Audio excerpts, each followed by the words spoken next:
В Вилюйском районе состоялось открытие нового моста через речку Эмник. Строительство перехода заняло у рабочих 12 месяцев. Отметим, что из года в год у жителей Вилюйска из-за паводка возникали проблемы во время переправы через Эмник.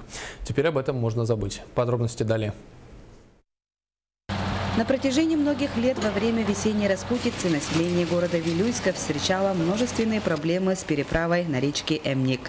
Совместными усилиями Управления автомобильной дороги общего пользования федерального значения «Вилюй» и компании «Пермдорстрой» на сегодняшний день построен прочный мост на речке Эмник. Данный объект был начат уже в 2012 году. И вот с начала строительства я был куратором данного объекта. И вот в прошлом году мы по плану сдали данный объект, а сегодня мы открытие данного проезда приурочили к 70-летию Победы, Великой Победы, и в дар нашим ветеранам.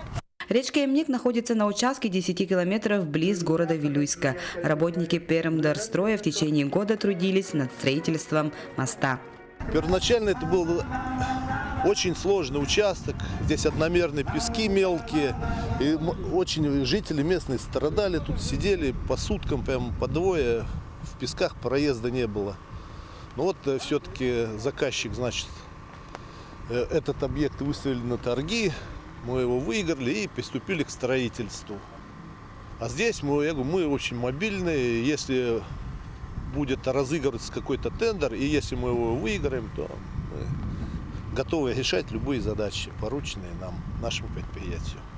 Благодаря усилиям мобильности и ответственности всех структурных подразделений, принявших участие в строительстве мостового перехода, сегодня проходят тяжеловесные грузовики.